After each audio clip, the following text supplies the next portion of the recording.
perkenalkan nama saya Prita Septimandasela, mahasiswa dari Politeknik Negeri Sriwijaya, program studi usaha perjalanan wisata.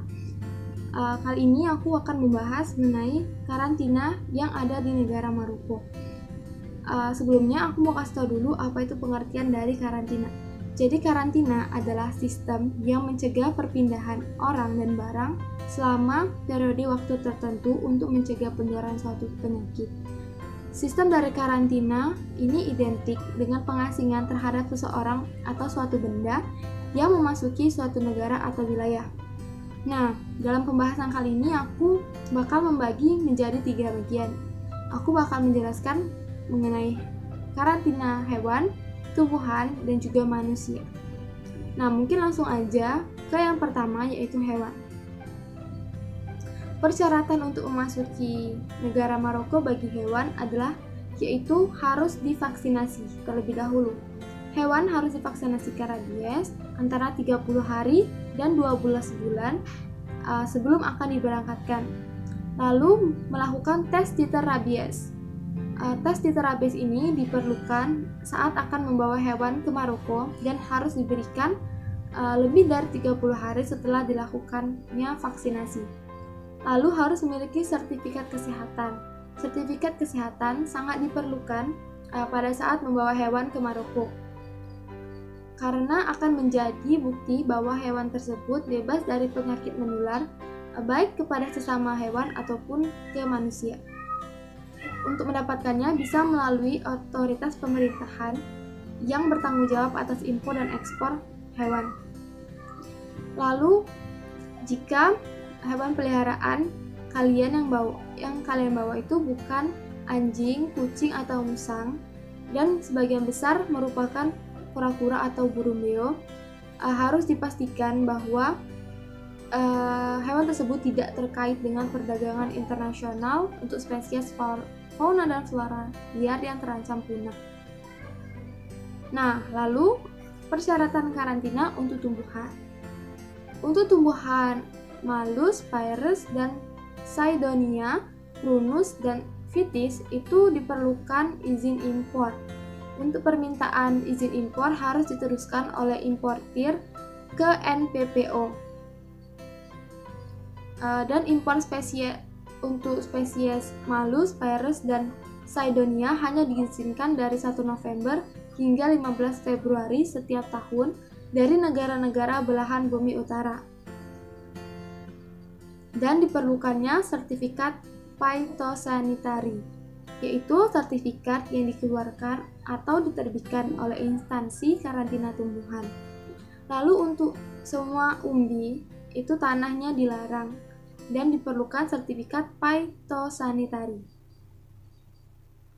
Untuk semua kentang benih dan kentang ware, itu diperlukan sertifikat phytosanitary, harus dibersihkan dan dikemas di bawah pengawasan NPPO di negara pengekspor atau disetujui oleh NPPO stasiun pengepakan atau deklarasi tambahan, bebas dari tanah, puncak tanaman, dan puing-puing lainnya.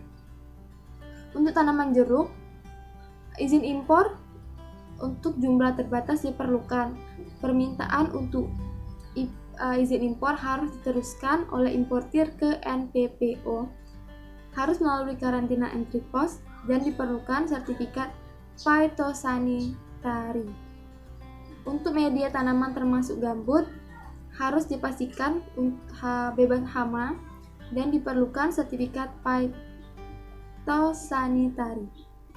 Lalu untuk kayu kuadrat dan non-kuadrat termasuk lot, dipastikan harus memiliki sertifikat phytosanitary dan deklarasi tambahannya itu bahwa kayu tersebut diperlukan ISPM 15. Nah, untuk karantina bagi manusia, dikarenakan saat ini kan sedang terjadi pandemi COVID-19, jadi persyaratan karantina yang ada di Maroko saat ini hampir sama dengan negara lainnya di seluruh dunia.